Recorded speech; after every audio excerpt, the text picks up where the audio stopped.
Chapter 7 The Cliff Over the Sea. Father set out at dawn the next morning on his brother's horse, leaving Rosta for Helga and Gunnar to use while he was gone.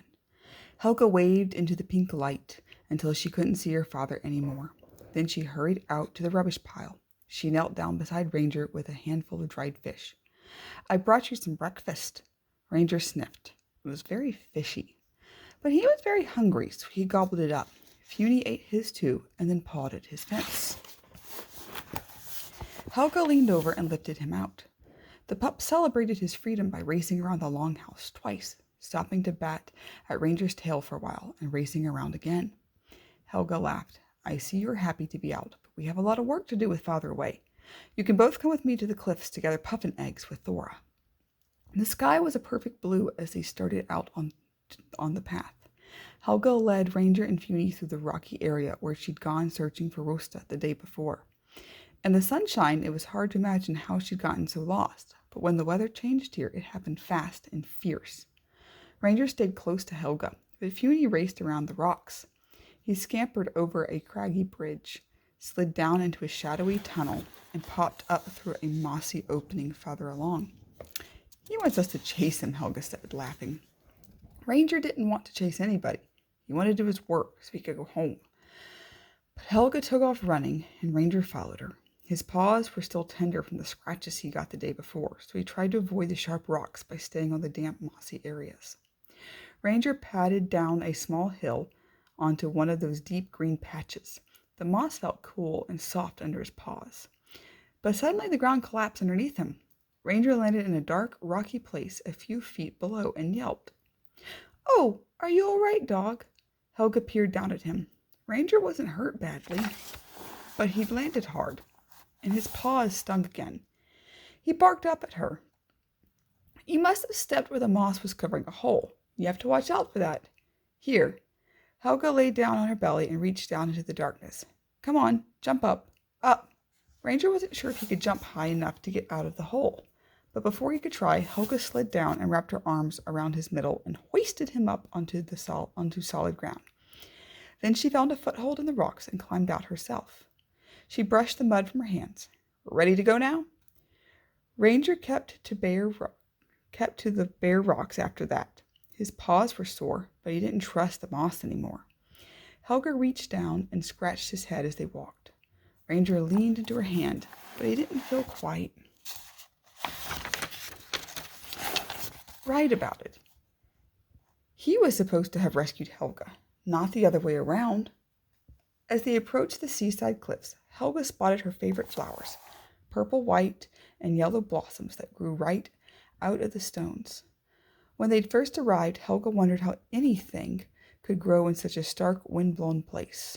But Mother had told her that when a seed settles to earth, if it's tough, it can make the rockiest shore into home.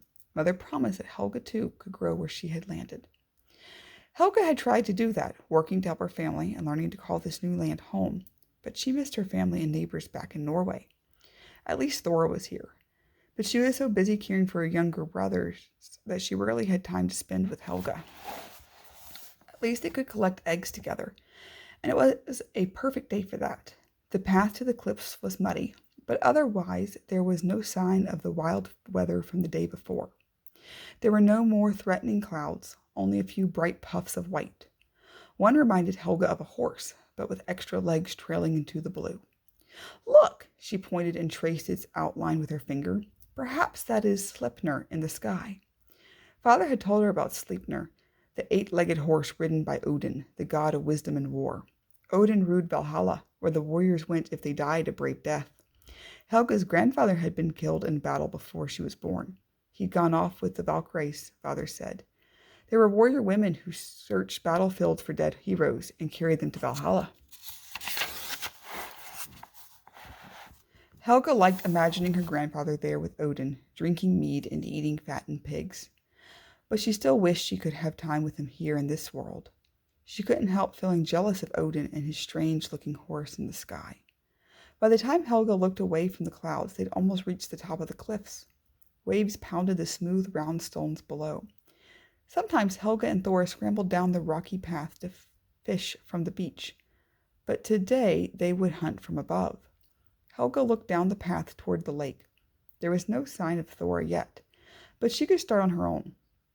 Helga pulled a long coil of walrus skin rope from her woolen bag and turned toward the cliff.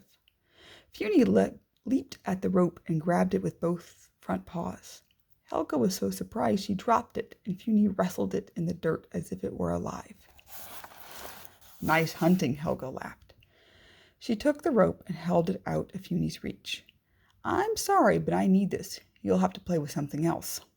Funi went back to swatting Ranger's tail, while Helga tied one end of the rope around a strong rocky crag near the top of the cliff. She looped the other end around her waist, tied it into a knot, and pulled it tight. Then she walked to the edge of the cliff and peered over. The puffins were active, flying in and out of their nest in the craggy rocks, bringing fish to their partners. It would be a good day to collect eggs. Helga leaned a little further over the edge for a better look. Ranger pawed at the muddy ground and whined. She was making him nervous, so close to the edge like that.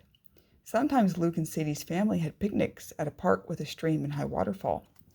Their mom never let them get close to the edge like this. Ranger wished she were here now to make Helga come back to where it was safer, but Ranger was on his own. He barked and pawed the ground again. Helga looked back at him. It's all right, dog, she said. I'm good at egg hunting. Then she stepped over the edge of the cliff and disappeared. Chapter 8. Puffins and Play. Ranger barked. Carefully, he inched his way to the top of the cliff and looked over. There was Helga, holding the rope around her waist with one hand, reaching into a crevice with the other. Fat, black and white birds flew all around her, darting in and out of their nest. Helga pulled a cream-colored egg from an empty nest and held it up. And then she tucked it into the bag strapped to her side, pushed off the rocks with her feet, and swung herself over to another spot along the cliff. Picture. Soon Thora came hurrying down the path. She walked right to the edge of the cliff and called down to Helga. Good hunting today? Very good. Helga plucked another egg from a nest and tucked it into her bag. Come down. She pushed off the rocks with her legs and swung to another spot, while Thora tied her own rope and lowered herself to join her cousin. Ranger watched them dangling and swinging for a few minutes. Then he stepped back from the edge. Helga and Thora seemed fine, but watching them down there was making his neck feel all prickly. He turned away from the sea and went to sniff at some other rocks. They smelled like mice, or voles might live under them. Mice, Ranger decided, but different from the home mice that snuck into the mudroom when the weather got cold in the fall. Ranger sniffed again and heard a frightened yelp behind him. Funi was pawing frantically at the ground, scratching and clawing at the loose rocks and mud while his hind legs dangled over the edge of the cliff. Ranger raced back. The earth here was unstable. Ranger felt the rocks and dirt shifting, but there was no time to find careful footing. He lunged forward, grabbed the scruff of Funi's neck in his teeth, and yanked the pup back onto the ledge. Funi yipped at Ranger and shook himself. Ranger stepped between Funi and the edge and nudged the pup away from the cliff. Then Ranger sat down, keeping watch. Every time Funi started to stand up, a big golden paw pushed him down again. It wasn't long before Helga's head appeared over the edge of the cliff. She hoisted herself up on the rock, untied it from the rocks, on the rope, untied it from the rocks, and began to coil it around her arm. Funi jumped up, raced to her side, and swiped at the end of the rope with a paw. Have you been waiting for us? Helga laughed. She dangled her rope and swung it back and forth as she waited for Thor to climb up too. Funi leaped and pounced and batted and swatted until he was all tired out. The girls coiled their ropes and tucked them in the woolen sacks. Not a bad day at all, Thor said, patting her lumpy bag. Helga reached into her own bag and pulled out a smooth white egg. She cracked it on a rock, tipped her head back, and poured the gooey insides into her mouth. Then she knelt by a smooth-topped rock with a little indentation, said, Here. She cracked another egg and spilled its contents onto the rock. Funi started lapping it up, but Helga pulled him back a bit. You have to share. Ranger stepped up to the rock and looked at the egg stuff. He had bites of Luke's eggs on Sunday morning sometimes.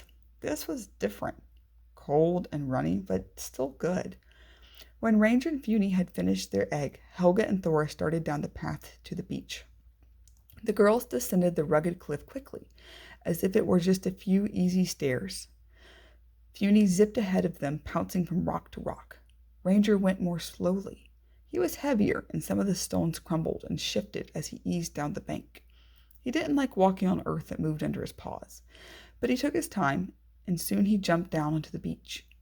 Helga picked up a smooth, round stone and tossed it into the shallow waves. Funi raced after it, and Ranger did too. The water was cold, but it felt good. Helga and Thora carefully laid down their sacks of eggs, took off their shoes, and waded in too. They splashed in the foamy water as the tide came in. Funi pranced alongside them until a wave swept his paws out from under him. The little fox scampered to the beach and shook the salty spray from his fur. The swells were growing bigger. Each wave seemed to take a little longer than the last. Ranger barked and backed up onto the wet rocks. He didn't like the way the current was tugging at him. He wanted the girls to come out where it was shallower, where it was safe. Ranger barked again. Thora turned to look at him. "What is it, dog? Don't you like the water?" Helga turned to look at Ranger too. Neither girl saw the huge wave growing behind them. Ranger pawed at the stones and barked again, just as the wave broke and knocked Thora from her feet. Helga whirled around when she heard the wave crashed. Her cousin was gone. "Thora!" She plunged into the water, diving headfirst into a breaking wave. Ranger barked. Now Helga was gone too. They were both in danger.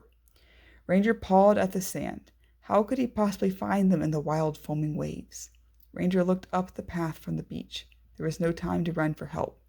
They were too far from the house. His only hope was to fight the ocean on his own. Ranger turned back to the sea and plunged into the waves just as Helga rose above the water.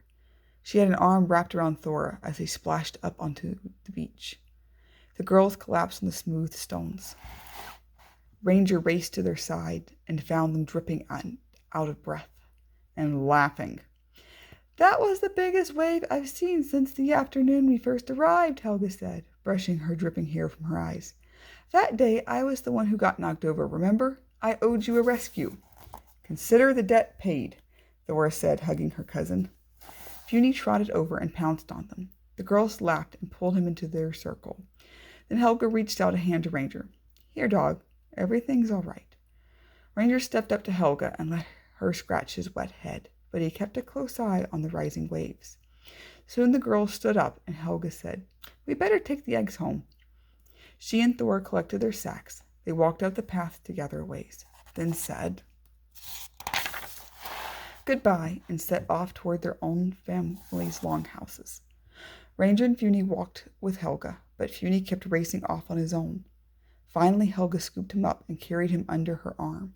She reached down with her other hand and stroked Ranger's salty, wet head as they walked. Ranger's heart had finally stopped pounding, but he missed Luke and Sadie. He missed his yard and home eggs and his dog bed in the mudroom. This strange, rocky place confused him. What was his job here supposed to be? Helga didn't seem to need his help. She was better at rescuing than he was. How was he supposed to save someone who was so good at taking care of herself? And if Ranger couldn't help, how would he find his way home?